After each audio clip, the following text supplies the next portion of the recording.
ശൈത്യ അനുവിന്റെ അടുത്തേക്കേ പോകുന്നില്ല, ആ ഭാഗത്തേക്കേ തിരിഞ്ഞ് നോക്കുന്നില്ല. അനു ലവ് ട്രാക്ക് കളിക്കാൻ ഇവിടെ ആരെങ്കിലും ഒക്കെ വേണ്ടേ? എനിക്കാണെങ്കിൽ സീരിയസ് ആയിട്ടുള്ള ലവ് ട്രാക്കാണ് താല്പര്യം. കാര്യം പേളി ഇപ്പൊ ശ്രീനേഷൊക്കെ പോലത്തെ ലവ് ട്രാക്ക് അങ്ങനെയാണ് എനിക്കിഷ്ടം. അല്ലാണ്ട് വെറുതെ ആവശ്യമില്ലാണ്ട് ചുമ്മാ അങ്ങ് ടൈം പാസിന് വേണ്ടിയിട്ടൊന്നും എന്നെ കിട്ടത്തില്ല എന്നാണ് അനു പറയുന്നത്. നിവീൻ ഇവിടെ ഭയങ്കര വഴക്ക് കിടന്നു കിച്ചണിൽ. നൂറ പറഞ്ഞു പോലും ഇനി എടുക്കണ്ട, നീ അത് തൊടണ്ട എന്ന് പറഞ്ഞു. എന്തോന്ന് ഓറഞ്ചില്. അപ്പൊ നീ എന്നെ കള്ളനാക്കിയോടി എന്ന് പറഞ്ഞുകൊണ്ടായിരുന്നു വഴക്ക്. അനീഷും ബിന്നിയും കഴിഞ്ഞ ആഴ്ച നടന്ന കാര്യം റിപ്പറ്റീഷൻ വഴക്ക്. അതെന്തിനാണോ എന്തോ. എല്ലാം പറയാം. എല്ലാവർക്കും നമസ്കാരം. ഞാൻ നിങ്ങളുടെ സ്വന്തം രേവതി. വീഡിയോ ആദ്യമായിട്ട് കാണാൻ ചാനൽ സബ്സ്ക്രൈബ് ചെയ്യണം, ലൈക്ക് ചെയ്യണം, കമന്റ് ചെയ്യണം. അപ്പോൾ ഇന്ന് നമ്മുടെ രഞ്ജിത്തേട്ടൻ എന്നെ ട്രോൾ ചെയ്ത് ഞാൻ കണ്ടായിരുന്നു കേട്ടോ. എനിക്കിഷ്ടപ്പെട്ടു. നമ്മുടെ മുൻഷി രഞ്ജിത്തേട്ടൻ എനിക്കിഷ്ടപ്പെട്ടു കേട്ടോ. കാണാത്തവർ പോയി കാണണേ, എൻ്റെ സ്റ്റോറിയിലുണ്ട് ഇൻസ്റ്റയിൽ. ഓക്കെ, താങ്ക് യു കേട്ടോ. അപ്പോൾ എന്തായിരുന്നാലും ഞാൻ കുറേ ചിരിച്ചു. എന്തായിരുന്നാലും അവിടെ നിവീൻ വഴക്ക് കിടന്നത് എന്താണെന്ന് അറിയണ്ടേ? കിച്ചണിൽ നിവീൻ ഇവിടെ മറ്റേ ഫ്രൂട്ട്സും റേഷൻ വന്നു. അപ്പോൾ ഫ്രൂട്ട്സൊക്കെ എല്ലാവരും എടുത്ത് അടുക്കി വെക്കായിരുന്നു. അപ്പോൾ നിവീൻ പോയി ഓറഞ്ച് തൊട്ടപ്പോൾ നീ ഇത് എടുക്കണ്ടെന്ന് നൂറ പറഞ്ഞു. എന്താ ഞാൻ എടുത്താൽ എന്താ?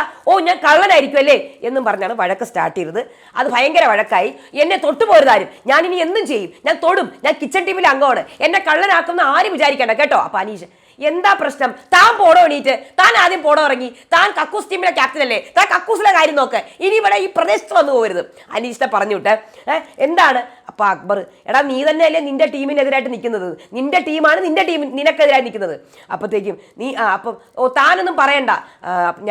അപ്പൊ അക്ബർ, പിന്നെ ഞാൻ തേൻ എടുത്ത് വെച്ചോണ്ടാണ് ഇവിടെ ആർക്കെങ്കിലും തേനിന്റെ ഡപ്പെങ്കിലും കാണാൻ സാധിച്ചേ, ഇല്ലായിരുന്നെങ്കിൽ പലരും ഒക്കെ അവിടെ തീർത്തേനെ.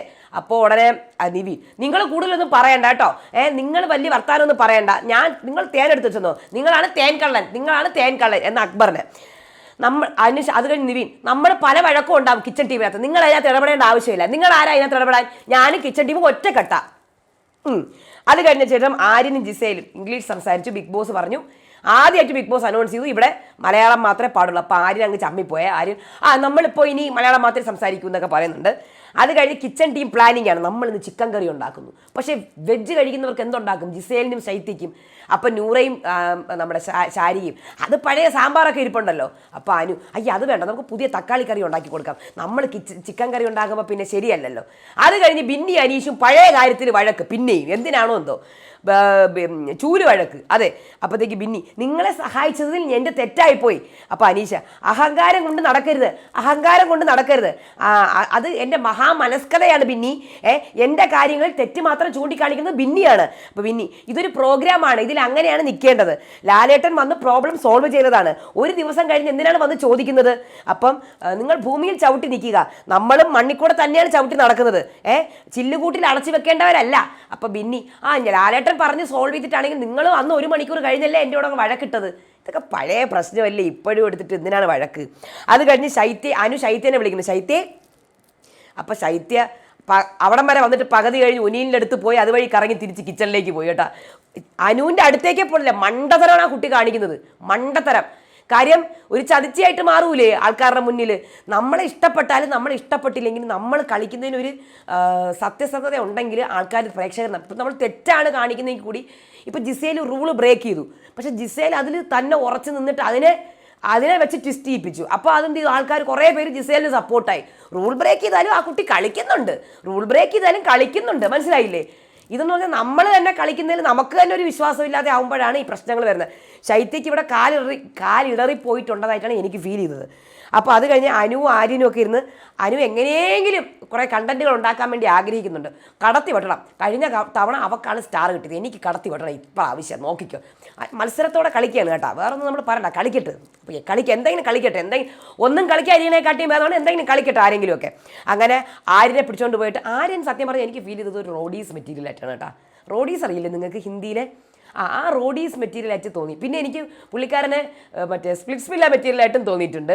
പക്ഷേ ബിഗ് ബോസ് മെറ്റീരിയൽ ആണോ എന്ന് ചോദിച്ചു കഴിഞ്ഞാൽ എനിക്കറിയില്ല. പുള്ളിക്കാരൻ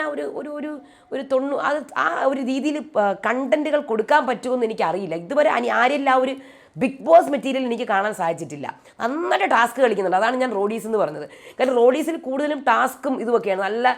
പുള്ളിക്കാരൻ നല്ല ഒരു ടാസ്ക് കളിക്കാനുള്ള, എങ്ങനെയാണ് കളിക്കേണ്ടത്, ഏത് രീതിയിലാണ് കളിക്കേണ്ടത്, അതിൻ്റെ മെത്തേഡും കാര്യങ്ങളും ഒക്കെ ആര്യനറിയാം.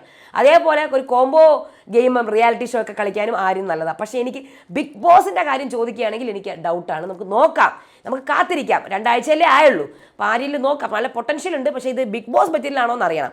അപ്പം അനു ആരിനെയും വിളിച്ചുകൊണ്ട് പോയിട്ട് ഞാൻ തൊപ്പി ഉണ്ടാക്കി തരട്ടെ, അതും വെച്ചുകൊണ്ട് നടക്കണം എന്ന് പറഞ്ഞ് നമ്മൾ കുളിച്ചിട്ട് പെമ്പിള്ളേർ കുളിച്ചിട്ട് ഫ്രണ്ടിൽ തോർത്ത് കെട്ടി വെച്ച് ഇറങ്ങുമല്ലോ, അതുപോലെ മറ്റേ കിച്ചണിലെ കവറിലെടുത്ത് ബ്ലാക്ക് കവറില്ലേ അതെടുത്ത് വെച്ച് ആരിന് കെട്ടിക്കൊടുത്തിട്ട് ഇറങ്ങി നടന്ന് ആരും മൈൻഡൊന്നും ചെയ്തില്ല കേട്ടോ. വലിയ ഇതൊന്നും ആരും മൈൻഡ് ചെയ്തില്ല, അത് ഫ്ലോപ്പായി. അത് കഴിഞ്ഞ് അനു അതിലേ സംസാരിക്കുന്നത്. അപ്പോൾ അനു ഇവിടെ ലവ് ട്രാക്കിൻ്റെ കാര്യമൊക്കെ അപ്പോൾ അനു പറഞ്ഞത് എനിക്കിവിടെ ലവ് ട്രാക്കിന് പറ്റിയ ആരും എനിക്ക് കണ്ടിട്ടില്ല, ഞാൻ കണ്ടിട്ടില്ല. അപ്പോൾ അതിൽ ഉണ്ടല്ലോ, ഓ അതൊന്നും തോന്നണ്ടേ, നമുക്കൊല്ലം തോന്നണ്ടേ, നമുക്കൊക്കെ ആണെങ്കിൽ ജെനുവിൻ ആയിട്ടുള്ള കാര്യങ്ങൾ ഞാൻ ചെയ്യുള്ളൂ. അച്ഛനും അമ്മയും പറഞ്ഞ കാരണം ആവശ്യമില്ലാതെ ഒന്നും ചെയ്യാൻ പോകരുത്. നമ്മൾ വെറുതെ ടൈം പാസിനൊന്നും എന്നെ കൊണ്ട് പറ്റൂല. ഇപ്പോൾ ശ്രീനേഷ് പേളിയെ പോലെ വല്ലവരെയും കിട്ടിയാൽ നമുക്ക് ചെയ്യാം, അല്ലാണ്ട് ജെനുവിൻ ആയിട്ട് ചെയ്യുന്നുണ്ടെങ്കിൽ എനിക്ക് പറ്റുള്ളൂ എന്ന് അനു. അത് കഴിഞ്ഞ് കലാഭവൻ സരികേനെ ഇവിടെ ശാരിക പിടിച്ച് ഹോട്ട് സീറ്റിൽ ഇരുത്തിയിട്ട് കുറേ ചോദ്യങ്ങൾ അങ്ങ് ചോദിച്ചു. ചില ചോദ്യങ്ങളൊന്നും സരികയ്ക്ക് അത്ര പിടിച്ചിട്ടില്ല. സരികയ്ക്ക് പെട്ടെന്ന് ഫീൽ ചെയ്യും കേട്ടോ. പുള്ളിക്കാരിയുടെ കാര്യത്തിലേക്ക് ബിഗ് ബോസ് മെറ്റീരിയൽ ഒരു പ്രശ്നമാണ്. ബിഗ് ബോസിൻ്റെ ഒരു മെറ്റീരിയലിസ്റ്റിക് സംഭവം പുള്ളിക്കാരിൽ കുറവായിട്ട് എനിക്ക് ഫീൽ ചെയ്ത കേട്ടോ. പെട്ടെന്ന് ഒരു ഇത് വരും, ഒരു വിഷമം വരും. കുറച്ചും കൂടെ പഠിച്ചിട്ട് ഇറങ്ങിയാൽ മതിയായിരുന്നു സരിക. എന്നിട്ട് എന്നെ അങ്ങനെ പറഞ്ഞു, അതെനിക്ക് ഇഷ്ടപ്പെട്ടില്ല. ഇങ്ങനെ ലാസ്യഭാവം കാണിച്ച് ശാരികയുടെ ഹോട്ട് സീറ്റ് അറിയാമല്ലോ, മാക്സിമം നമ്മളെ എങ്ങനെയെങ്കിലും ആ സീറ്റ് നെണിയിപ്പിച്ച് അടിക്കാൻ രീതിയിലാണ്, ശാരികനെ അടിക്കുന്ന രീതിയിലാണ് ശാരിക ചോദ്യം ചോദിക്കുന്നത്. അപ്പോൾ അതുകൊണ്ട് തന്നെ അങ്ങനെ തന്നെ ആയിരിക്കും. അപ്പോൾ അത് കഴിഞ്ഞിട്ട് അക്ബറും അനുവും അവിടെ വഴക്കായിരുന്നു കിച്ചണിൽ. അനു പറയണം, ആരാണ് ഇവിടെ എണ്ണ കൊണ്ടുവച്ചത്? ഞാൻ മാക്സിമം കണ്ടന്റ് കൊടുക്കും, നോക്കിക്കോ. ജിസേൽ ഒരാഴ്ച കൊടുത്ത കണ്ടന്റ് ഞാൻ 1 ദിവസം കൊണ്ട് കൊടുക്കും. ആരാണ് ഇവിടെ എണ്ണ കൊണ്ടുവച്ചത് പറ, ആരാണ്? അപ്പോൾ അക്ബർ, ഇവിടെ പഴയ കിച്ചൺ ടീമാണ് ഇവിടെ കൊണ്ട് വെക്കല്, നമ്മളൊന്നും ഇവിടെ കൊണ്ട് എണ്ണ ഒന്നും വെക്കലില്ല. അപ്പം ശാരിക അത് ഏറ്റുപിടിക്കുന്നു. അതെ, പഴയ കിച്ചൺ ടീമിലെ ആൾക്കാരായിരിക്കും, നമ്മൾ എണ്ണ തൊട്ടിട്ടേ ഇല്ല. അപ്പം അക്ബർ, അത് നിങ്ങൾ വല്ലതും ആയിരിക്കും, നമ്മളൊന്നും അല്ല. ആരാണ് ഇവിടെ പഴയ കിച്ചൺ ടീമിലെ ആൾക്കാരാണ് എണ്ണ കൊണ്ടുവച്ചത്? ഫുൾ ഞാൻ നോക്കിക്കോ, ഇന്ന് 1 മണിക്കൂറിൽ 1 വഴക്ക് വെച്ചുണ്ടാക്കും അനു. ആ രീതിയിലാണ് അനു പൊക്കോണ്ടിരിക്കുന്നത്. അപ്പോൾ നമുക്ക് നോക്കാം എന്തൊക്കെ നടക്കും എന്നുള്ളത്. ഇതുവരെ മോർണിംഗ് ആക്ടിവിറ്റി ഒന്നും ആയിട്ടില്ല, ഒരു അനക്കവും ഇല്ല. എന്താണ് ബിഗ് ബോസ് ഇത്? ഞാൻ ചോദിക്കണേണ്. രാവിലെ 9 മണിക്ക് മോർണിംഗ് ആക്ടിവിറ്റിയും കഴിഞ്ഞ് 11 മണിക്ക് വീക്കിലി ടാസ്ക് നടക്കേണ്ടത് സീസണായിരുന്നു. ഇതെന്തുവാണിത്? ഒന്നുമില്ല. ആർക്കറിയാം. എന്തായാലും അടുത്ത വീഡിയോ വരേക്കും ബൈ.